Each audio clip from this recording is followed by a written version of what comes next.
पाकिस्तानी खिलाड़ी का आईपीएल खेलने का ऐलान। कौन से हैं ये खिलाड़ी और कैसे खेलेंगे आईपीएल, क्योंकि पाकिस्तानी खिलाड़ी तो आईपीएल में हिस्सा नहीं ले सकते। आखिरी बार 2008 में पाकिस्तानी खिलाड़ियों ने आईपीएल में हिस्सा लिया था और 2008 के बाद से अब तक कोई भी पाकिस्तानी खिलाड़ी आईपीएल में नज़र नहीं आया। पाकिस्तानी बॉलर मोहम्मद आमिर ने किया है इस ख्वाहिश का इजहार एक इंटरव्यू में और कहा है कि वो आईपीएल खेलने के हैं ख्वाहिशमंद। पाकिस्तानी खिलाड़ी तो आईपीएल में बैन हैं, फिर मोहम्मद आमिर कैसे हिस्सा लेंगे? इस सवाल का जवाब भी उन्होंने खुद ही दे दिया। मोहम्मद आमिर 2020 से इंटरनेशनल क्रिकेट से रिटायरमेंट ले चुके हैं।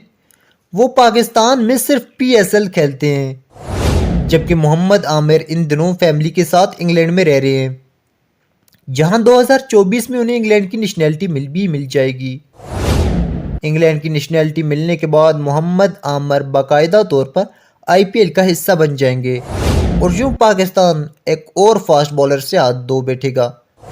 आपका क्या ख्याल है, क्या मोहम्मद आमिर को आईपीएल खेलना चाहिए या नहीं? अपनी कीमती राय का इज़हार हमें ज़रूर कीजिएगा और ऐसी मज़ीद इंटरेस्टिंग वीडियो देखने के लिए हमारे चैनल को ज़रूर सब्सक्राइब कीजिएगा।